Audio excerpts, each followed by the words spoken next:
জানুয়ারি 2025 সেশনে স্নাতক ও স্নাতকোত্তর শ্রেণীতে ভর্তি ইচ্ছুক শিক্ষার্থীদের জন্য ভর্তি মেলা অনুষ্ঠিত হয়েছে। সকালে ইউনিভার্সিটি অব ডেভেলপমেন্ট অল্টারনেটিভ এই ভর্তি মেলার আয়োজন করেন।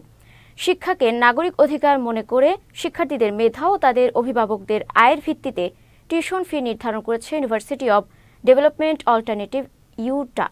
ঢাকার বাহিরে শিক্ষার্থীদের কথা মাথায় রেখে আবাসিক হোস্টেলেরও ব্যবস্থা করেছে ইউটা। ভর্তি মেলা উদ্বোধন করেন বিশ্ববিদ্যালয়ের প্রতিষ্ঠাতা ও চেয়ারম্যান অধ্যাপক মুজিব খান। এ সময় তিনি বলেন, গরিব মেধাবী শিক্ষার্থীদের জন্য থাকবে বিনা খরচে পড়াশোনার সুযোগ।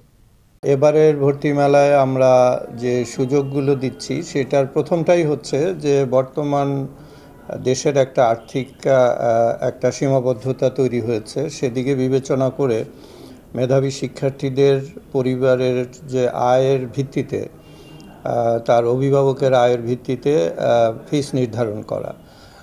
প্রক্রিয়াটা হচ্ছে যে যদি স্টুডেন্ট এবং তার অভিভাবক রেজিস্ট্রি অফিসে এসে সে যে বিভাগে ভর্তি হতে চায় তার ফিস কতটুকু আছে এবং সেখান থেকে কতটুকু সে বহন করতে পারবে সেটা ওখানে আলাপ করে নির্ধারণ করতে পারবে।